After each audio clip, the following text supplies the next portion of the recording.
The chopper's blades sliced through the humid Gulf air, carrying me toward the colossal silhouette of the Vanguard Horizon oil rig, a steel behemoth anchored 50 miles off Louisiana's coast. The sea below was a deceptive mirror, hiding depths where pressures could crush metal like tin. I adjusted my hard hat, feeling the weight of my disguise, a simple ID badge reading Dana Lawson, Senior Structural Engineer, PetroSecure Consultants. In reality, I was Captain Marissa Hale, U.S. Navy Corps of Engineers, on a classified assignment. Intel from command suggested vulnerabilities in U.S. offshore energy infrastructure, possibly targeted by foreign operatives testing sabotage methods. My role: infiltrate as a civilian expert, assess rig integrity, and monitor for anomalies without breaking cover. As the helipad loomed, the rig's scale hit me, derricks towering like skyscrapers, catwalks crisscrossing in a maze of pipes and platforms, the constant throb of pumps echoing the heartbeat of industry. I'd prepped for months at a secure facility in Virginia, studying historical rig failures like the Deepwater Horizon in 2010, where a methane surge and failed blowout preventer killed 11 and spilled 4.9 million barrels, or Piper Alpha in 1988, a gas leak turning a platform into an inferno, claiming 167 lives. Those lessons shaped my approach. Safety wasn't optional, it was survival.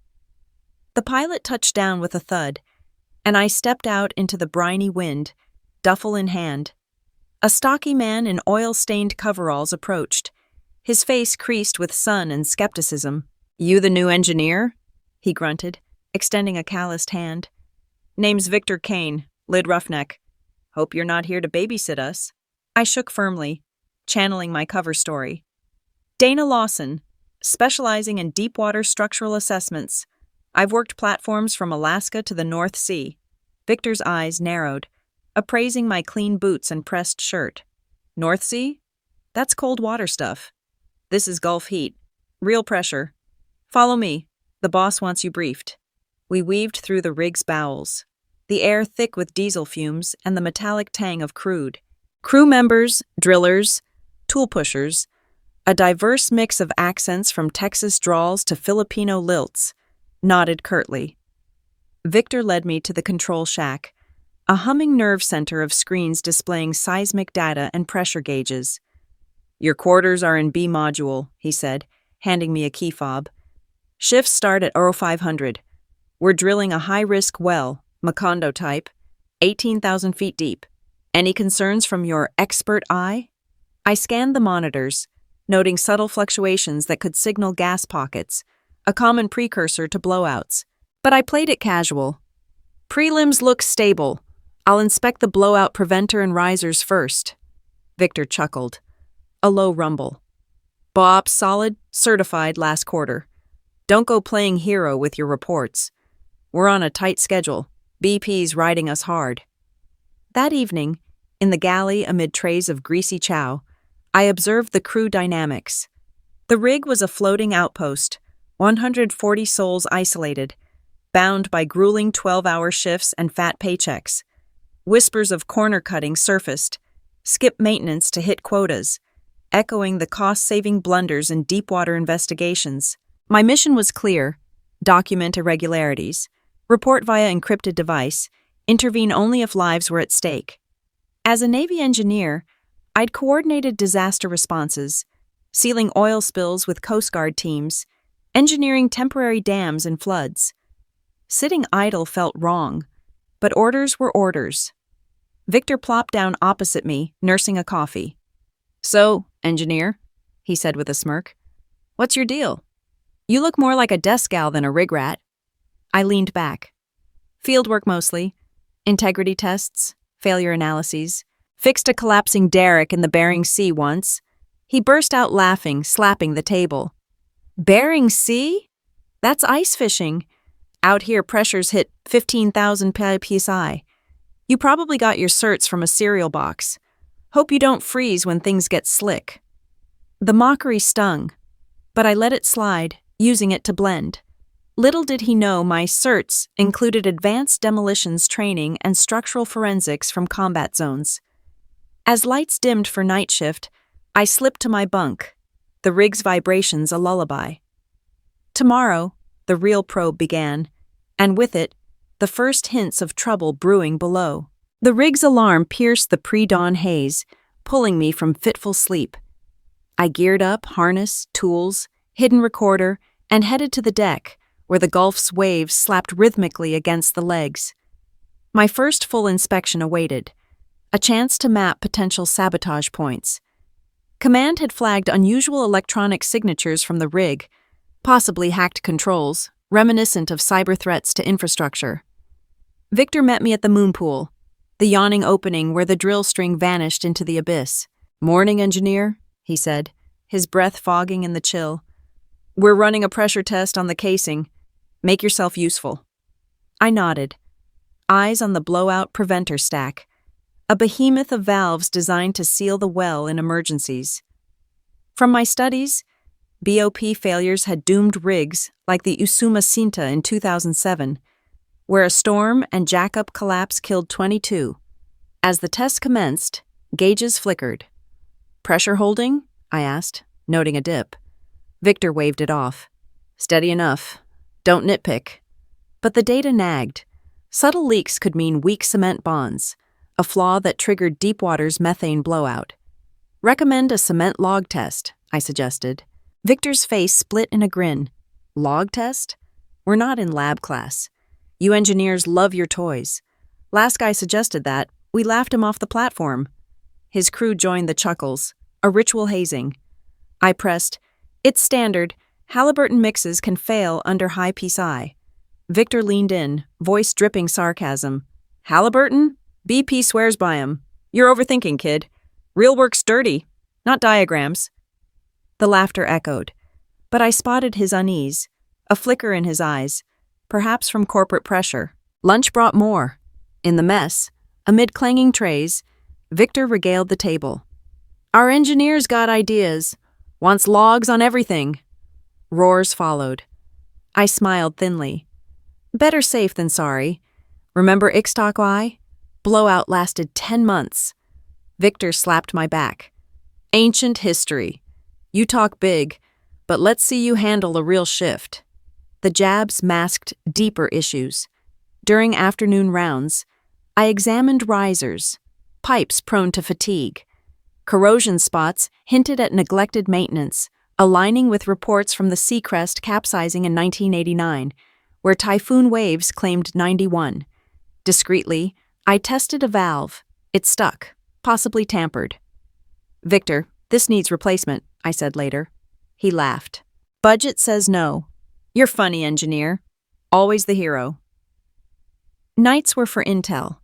In my bunk, I reviewed hidden cams, odd shipments, unlabeled crates from dubious suppliers. Command replied, "Possible explosive residues. Stay vigilant." Victor's mockery grew, but so did my resolve. He saw a novice, I saw a man blinded by routine. As the days on the Vanguard Horizon stretched into an exhausting routine, the endless cycle of inspections and subtle evasion began to wear on me, heightening the paranoia that came with the rig's remote location. The Gulf's weather was unpredictable, shifting from glassy calm waters one morning to angry foaming swells by afternoon, much like the storm-damaged areas I'd worked in during my time with the Corps of Engineers. Back then, we'd hastily build flood barriers to protect coastal towns from surging tides, and now those memories fueled my vigilance here. My civilian disguise as Dana Lawson was still intact, but Victor Kane's watchful gaze grew more intense with each passing shift. During daily briefings in the cramped control room, he'd often quip with a mocking edge, "Still sniffing around every corner, engineer? What's next? Checking the coffee pots for leaks?"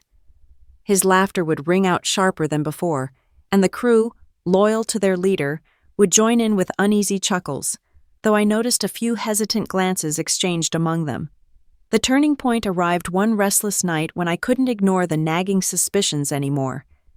Under the cover of darkness, I slipped down to the lower storage hold, my flashlight beam cutting through the shadows as I crept toward the suspicious crates I'd spotted earlier. Opening one quietly, I found valves with strange, anomalous wiring that didn't match standard specs. They looked like they could be rigged for remote detonation, straight out of the military intelligence briefs I'd studied on cyber-sabotage attempts against pipelines in the Middle East. My pulse quickened as I snapped quick photos with my hidden camera, the evidence potentially linking to the Foreign Threats Command had warned about. Just then, heavy footsteps echoed down the corridor, and my heart leaped into my throat. "Lawson? What the hell are you doing down here?" Victor's voice boomed from the doorway, startling me. I quickly stowed the camera in my pocket and turned, forcing a calm expression. "Just running a late inventory check on the spare parts," I replied steadily. He stepped closer, his eyes narrowing under the dim light. "At 2 a.m? You're either the most dedicated engineer I've ever met, or the nosiest. What's really going on?" His chuckle this time sounded strained, lacking its usual bravado, as if he sensed something off but couldn't quite place it. As the drilling pushed deeper into the seabed, the tension escalated like a coiled spring. Routine pressure tests started revealing worrying inconsistencies. Tiny gas bubbles surfacing in the mud returns, a clear sign of potential migration that could lead to a catastrophic leak, reminiscent of the Piper Alpha disaster, where a similar issue turned a North Sea platform into a deadly fireball. I pulled Victor aside in his small office one evening, away from the crew's ears. "We need to halt operations right now," I urged him, pointing to the data logs spread out on his desk. "The blowout preventer's rams are showing signs of wear. They won't hold if pressure builds." He leaned back in his chair, crossing his arms, and let out a dismissive laugh. "Rams? They're certified fresh from last quarter's inspection. You're being paranoid, engineer. BP's breathing down my neck for results. They want oil flowing by the end of the week, not delays over your hunches." Even as Victor brushed me off, some crew members began opening up in hushed conversations. A young driller named Lena, whom I'd bonded with over shared coffee breaks, pulled me aside on the catwalk one windy afternoon. "Victor's pushing us too hard," she whispered, glancing over her shoulder to ensure no one overheard. "He skipped some of the safety logs just to save time and meet quotas. It's like he's ignoring the basics." Her words echoed the rushed decisions that doomed the Deepwater Horizon, where overlooked warnings led to tragedy. I nodded, encouraging her without revealing too much. "I've noticed that too. We should document it quietly." Later I compiled my findings and sent an encrypted report to command. "Imminent risk detected. Systemic negligence is compounding the potential sabotage threat we've identified." Victor's mockery reached its height during a crowded dinner in the galley, where the air was thick with the smell of fried food and exhaustion. As I sat with my tray, he stood up dramatically and announced to the table, "Listen up, folks. Our engineers turned into a prophet now, predicting doom and gloom around every pipe." The room erupted in laughter, but it felt forced, and I caught doubtful expressions on a few faces, like they were starting to question his bravado. Deep down, I could sense Victor's own strain cracking through. He kept family photos tucked in his locker, reminders of the life waiting ashore, and the relentless pressure from corporate bosses was clearly weighing on him, making his defensiveness more pronounced. As distant thunder rumbled across the horizon, signaling an approaching squall, the entire rig began to feel like a powder keg waiting for a spark. My rigorous Navy training had prepared me for high-stakes crises, from coordinating emergency repairs in war zones to simulating rig collapses in drills, but the endless waiting and building suspense gnawed at my nerves, heightening every creak and groan of the structure around me. The day that changed everything dawned with an eerie heaviness, the sky over the Gulf laden with thick gray storm clouds that seemed to press down on the Vanguard Horizon like a warning from nature itself. I'd barely slept, my mind racing through the data from the previous night's secret checks, pressure readings creeping higher, gas indicators flashing intermittent reds that no one else seemed to notice or care about. As a Navy engineer, I'd seen similar patterns in simulations of rig failures, where small oversights snowballed into disasters, and now those lessons felt all too real. The rig pulsed with an unusual urgency that morning, crews hustling through their routines with tense whispers about finally hitting pay dirt after weeks of delays. We were scheduled for the final cement plug test before shifting to full production mode, a critical step that could make or break the operation. From everything I'd studied about past incidents, like the Deepwater Horizon where inadequate cement allowed hydrocarbons to escape and ignite, this was the moment where negligence could turn deadly. I geared up early, strapping on my harness and grabbing my toolkit, my hidden sensors tucked away for one last discreet scan.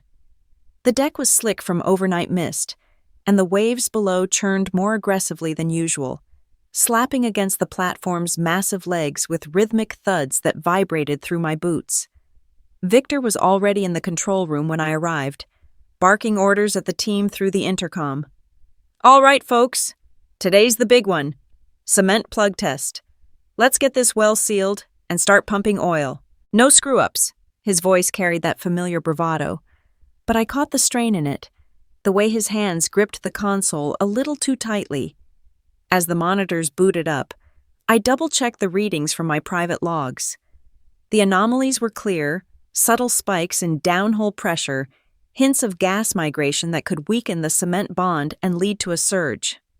"Victor," I said, approaching him calmly but firmly, "we need to hold off on this test. The data from last night shows unstable pressures. It's a classic sign of potential intrusion. If we proceed, the blowout preventer might not contain it." He turned to me, his face reddening slightly under the fluorescent lights. "Abort? Are you kidding me, engineer? We've run these numbers a dozen times. BP's on the line for results, and you're throwing hunches at me again?" I held my ground, pulling up the charts on a nearby screen. "It's not a hunch. Look at these dips. Halliburton's cement mix cures fast, but under these conditions, it could fail. Remember what happened with the Macondo well? Rushed tests led to methane escaping, and boom, disaster." Victor crossed his arms, letting out a bitter laugh that echoed in the room, drawing glances from the other operators. "Oh, here we go with the history lessons. Macondo was a fluke, bad luck with the BOP. Our system's certified, and we're not stopping for your paranoia. You think you're the only one who's read a report? Proceed with the test." His tone sharpened, the mockery laced with frustration, as if my warnings were a personal attack on his authority. I tried one more time, my voice steady despite the rising tension. "Victor, please just run a quick cement bond log. It could save lives. The indicators are there. Ignoring them is a gamble we can't afford." He waved me off, turning back to the controls. "Gamble? This is business, Dana. Logs take time we don't have. Hit the pumps. Let's get this done." Reluctantly, the team complied, and the pumps engaged with a deep hum that reverberated through the rig. For a tense few minutes, everything seemed routine, the cement slurry flowing down the well, gauges holding steady at first. But then the alarms began to chirp softly, building to a wail as pressure needles jumped erratically. "What's happening?" one driller shouted. I leaned over a monitor, my heart pounding. "Gas surge, it's migrating up. Shut it down now." Victor's face drained of color as he stared at the screens. "Override it. It's just a blip." But the rig started to tremble, a low rumble growing from the depths, vibrating the entire structure like an earthquake from below. Before anyone could react fully, the explosion ripped through the derrick, a deafening roar accompanied by a massive fireball erupting from the wellhead, flames shooting skyward in a vortex of orange and black smoke.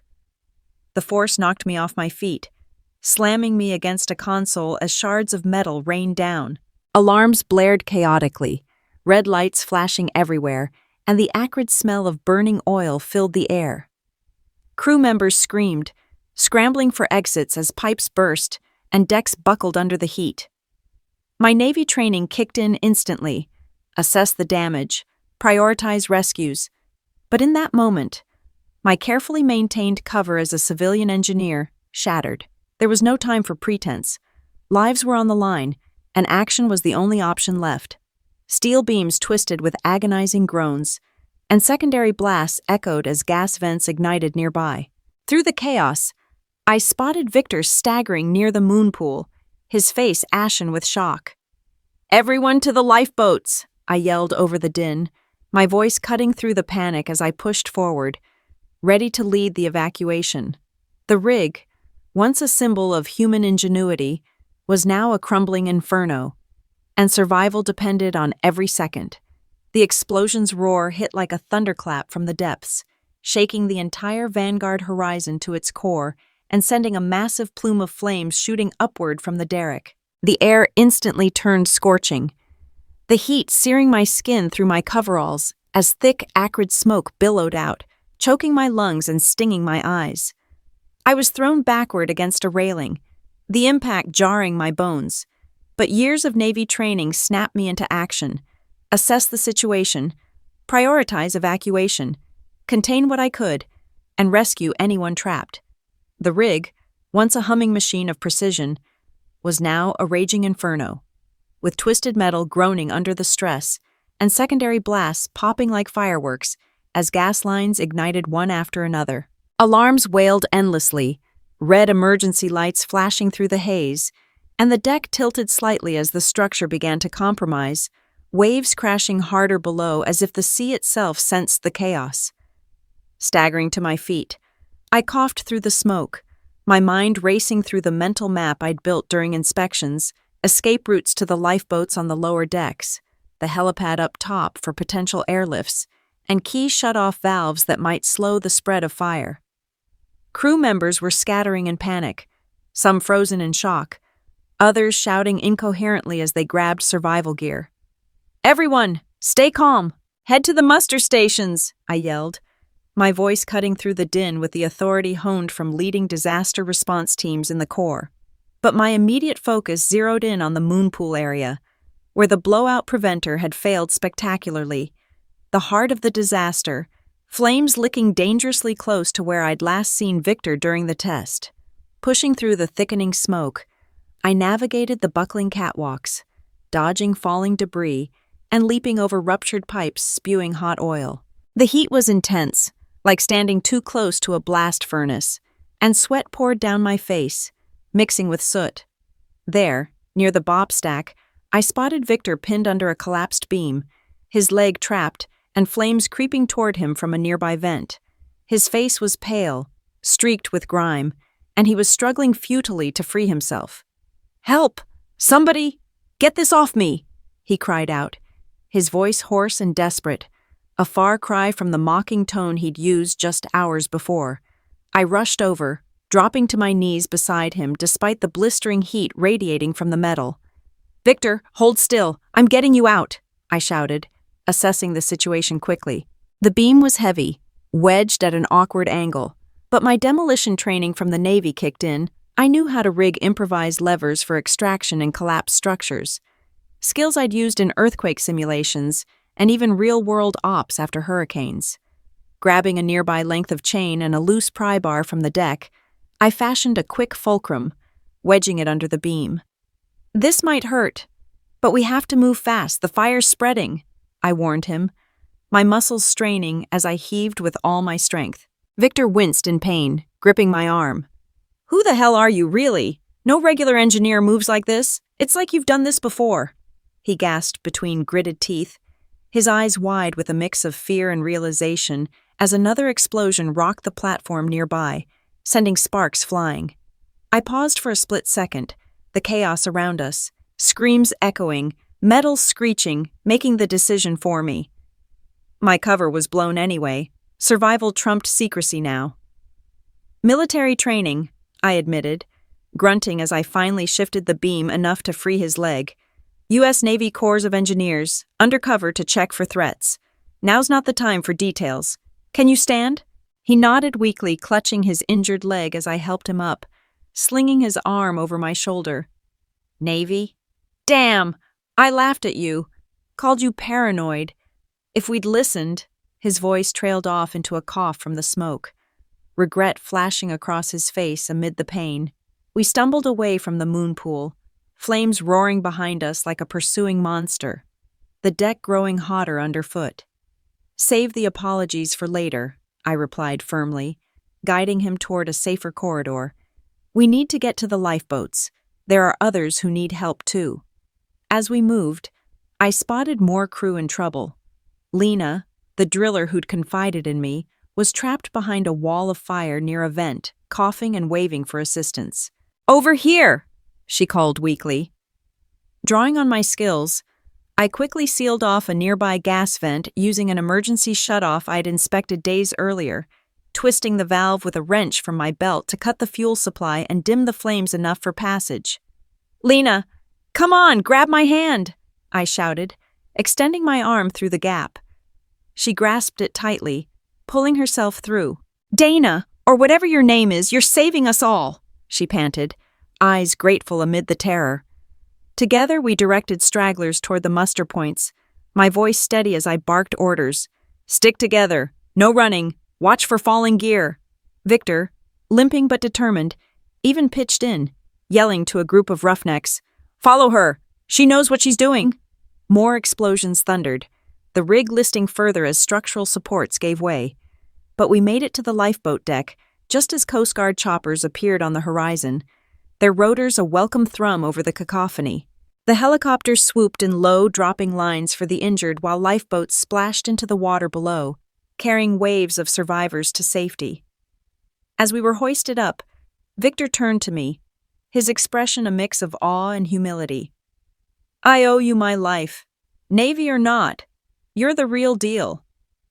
The rig behind us groaned its final surrender, flames consuming the remains as it began to sink into the Gulf. But against all odds, most lives had been spared, a testament to quick thinking amid the fury. The rescue vessel bobbed gently on the Gulf's swells, a stark contrast to the fiery chaos we'd just escaped, its deck crowded with exhausted survivors wrapped in foil blankets and tended by Coast Guard medics under the harsh glow of floodlights.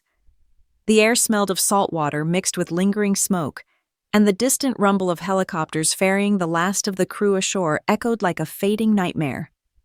I sat on a bench, my hands bandaged from minor burns, adrenaline still coursing through me as I replayed the explosion's fury, the way the rig had crumpled like a tin can, flames devouring everything in their path. As a Navy engineer, I'd trained for worst-case scenarios, but nothing fully prepared you for the human toll, wide-eyed faces, frantic shouts, the sheer relief of pulling someone from the brink. Victor was laid out nearby on a stretcher, his legs splinted and elevated, medics checking his vitals with quiet efficiency. His face, still smudged with soot, looked drawn and older than before, the bravado stripped away by the ordeal. He caught my eye and motioned weakly for me to come over, his voice croaky from smoke inhalation. "Dana, or whatever your real name is, sit down. We need to talk." I approached cautiously, pulling up a crate as a makeshift seat, the vessel's engines humming steadily beneath us. "How's the leg?" I asked, trying to keep things light amid the heavy atmosphere. He winced as he shifted slightly. "Hurts like hell, but I'll live, thanks to you. Back there, in the flames. You moved like a pro, rigging that lever, sealing vents. No civilian engineer does that. Who the hell are you, really? And don't give me any more cover story crap." His tone was a mix of curiosity and lingering suspicion, but there was no mockery now, just raw honesty born from near death. I took a deep breath, glancing around to ensure no one was eavesdropping too closely. The medics were busy, and most crew were lost in their own thoughts or resting. My mission's secrecy had been paramount, but with the rig gone and lives saved, the truth felt like the only path forward. "All right, Victor, you deserve to know. My real name is Captain Marissa Hale, U.S. Navy Corps of Engineers. I was sent undercover to assess potential threats to offshore platforms. Intel suggested sabotage risks from foreign actors tampering with supply chains. Posing as a structural engineer let me inspect without raising alarms." His eyes widened, processing the revelation, a flicker of understanding crossing his face. "Navy? Undercover? Damn, all those warnings you gave, the paranoid checks. It wasn't just overthinking. You were spotting real dangers. I laughed at you, called you a novice. If I'd listened instead of dismissing everything..." I nodded, feeling a weight lift as the words hung between us. Yeah, you did. But I get it. Pressure from BP, quotas to meet, a crew to lead. It's easy to tune out cautions when the job demands speed. The important thing is, we got most everyone out alive. Victor stared at the horizon, where the rig's smoldering remains sent faint plumes into the sky, his expression shifting from regret to quiet resolve. Most, but not all. We lost a few in the initial blast, good people. That's on me, pushing too hard, ignoring the signs. Your theories about the valves and pressures, they were spot on. I owe you more than my life. I owe you an apology. For mocking you, for not taking you seriously. You saved us, Marissa. The conversation lingered as the vessel chugged toward shore. The first hints of dawn painting the sky in soft pinks. Medics came and went, handing out water and checking for shock. But Victor and I kept talking, piecing together the events. Those crates you were always eyeing, he said thoughtfully. The ones from that overseas supplier. They arrived last month, unlabeled. I thought it was just cheap parts to cut costs, but now, sabotage? Makes sense why things failed so fast. I confirmed with a nod. Exactly.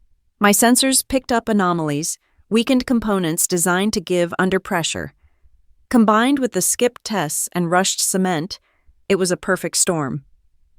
By the time we docked in Louisiana, federal investigators from the Bureau of Safety and Environmental Enforcement were waiting, along with Navy liaisons discreetly coordinating my extraction.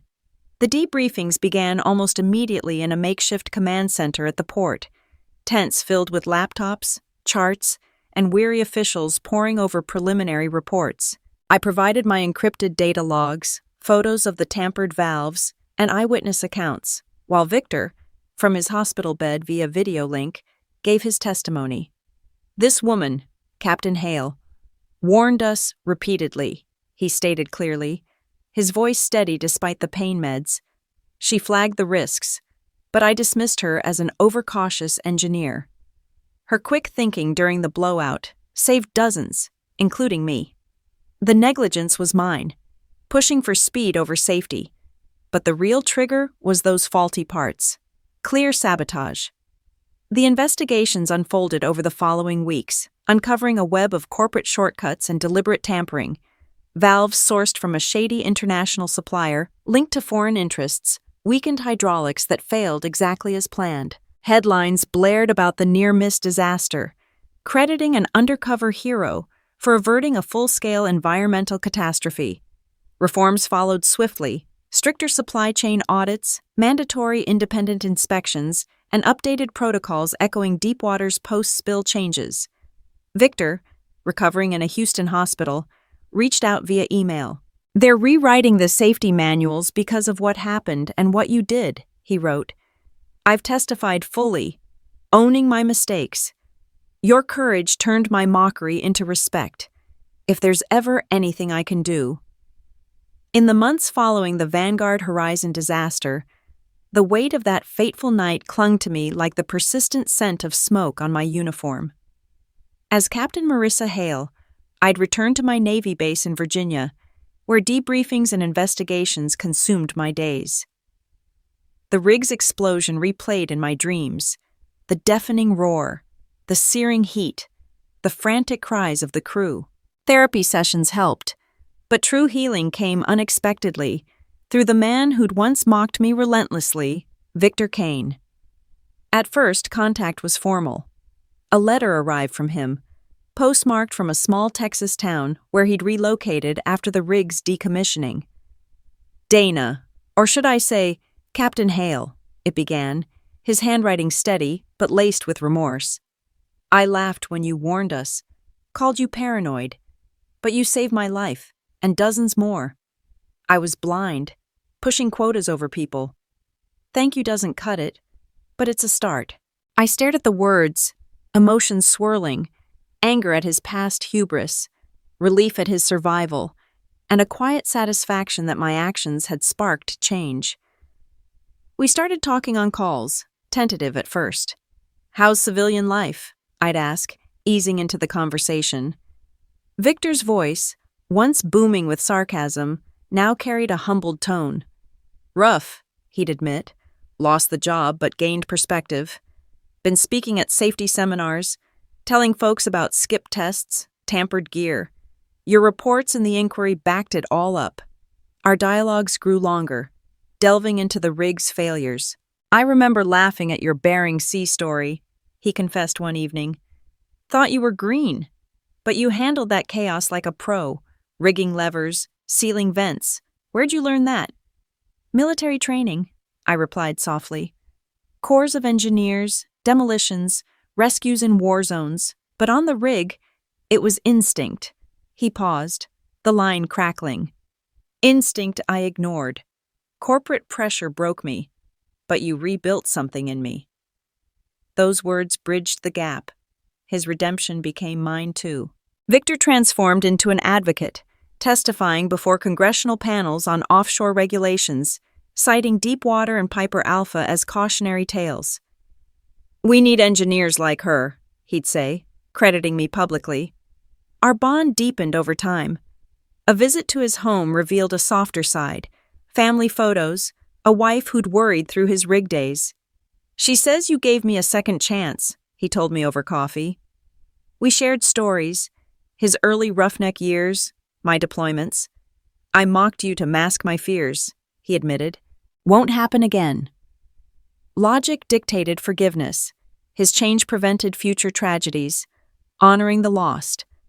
It smoothed the rough edges of trauma, making the world feel less chaotic. Today, Victor consults on rig safety, and we collaborate on protocols. Our friendship stands as a testament to redemption, from laughter born of doubt to respect forged in fire. In quiet moments, I reflect, saving him wasn't just duty, it was a path to mutual healing, proving that even in disaster's wake, understanding can rebuild what was shattered. Years after the Vanguard Horizon sank into the Gulf's depths, the echoes of that explosive night still resonated in my quiet moments, like the distant rumble of thunder over calm seas. As Captain Marissa Hale, I'd advanced in the Navy Corps of Engineers, leading teams on global disaster response missions, from fortifying coastlines against hurricanes to assessing infrastructure in conflict zones. But the rig incident remained a pivotal chapter, a story I shared in training sessions to illustrate how disguise, duty, and human connection intertwine. It wasn't just about survival. It was about the profound lessons that emerge when mockery gives way to mutual respect, transforming adversaries into allies. One crisp autumn afternoon, I received an unexpected invitation from Victor Kane. He'd organized a safety conference in Houston, focusing on offshore reforms post-disaster. Captain Hale, his email read, your story needs to be heard firsthand. Come share the stage. Let's show them how one engineer's warnings changed everything. I hesitated at first. Memories of his laughter still sharp, but logic prevailed. This was closure, a chance to reinforce the changes we'd sparked together. Arriving at the venue, the auditorium buzzed with industry experts, regulators, and survivors. Victor greeted me backstage, his once weathered face softened by time, a firm handshake replacing the mocking slaps on the back. Marissa, he said warmly, dropping formalities. Didn't think you'd come. Means a lot. I smiled. Couldn't miss it. How's the advocacy going? He nodded, eyes earnest. Busy. Testifying on BOP upgrades, pushing for mandatory cyber checks, stuff you flagged early. Remember those tampered valves? Inquiry proved foreign sabotage, but negligence amplified it. I tell folks, listen to your engineers, even if they seem out of place. On stage, we recounted the events in tandem. Victor started, I laughed when she said she was an engineer, thought she was green. But when the rig blew, she was the only one who could save us. I picked up. Disguise was necessary for the mission, but skills cut through it. I rigged escapes using demolition training, sealed vents to buy time. The audience leaned in as we detailed the chaos, the flames' roar, the platform's groans, the frantic evacuations. Her actions saved 120 lives, Victor added, voice steady. Mine nearly cost them. That's the lesson. Hubris blinds, humility saves. Dialogues flowed naturally now, unlike our tense rig exchanges. What turned you around? An attendee asked during Q&A. Victor chuckled self-deprecatingly. Getting pinned under debris while she freed me. Said, Hold on, Victor, we're getting out. In that moment, her calm voice cut through my doubt. Post-rescue, investigations showed I ignored warnings to hit quotas. She taught me, real leadership admits mistakes. I nodded. And you taught me forgiveness isn't weakness. It's rebuilding. From doubt to trust, we reformed protocols together. Offstage, over coffee, we delved deeper. Family's good? I asked. He beamed. Wife says you gave us extra years. Kids hear the story, call you the hidden hero. We laughed genuinely, the sound light. No heroes, I replied. Just people choosing right over easy. Logic underpinned our bond. The incident exposed systemic flaws, rushed tests, ignored intel. But our collaboration fixed them, influencing new laws on rig safety. Reflecting back at base, I realized the abyss wasn't just the Gulf's depths. It was the chasm between mockery and redemption. Skills transcend disguises, yes, but honor redeems doubt by bridging divides. Victor's transformation proved that, even in catastrophe's wake, understanding fosters growth. For every young engineer I mentor, I share, listen beyond laughter. Truth often hides in the unexpected. And in quiet nights, staring at the sea from shore, I feel gratitude. The twist wasn't fate, it was choice, turning adversity into enduring wisdom.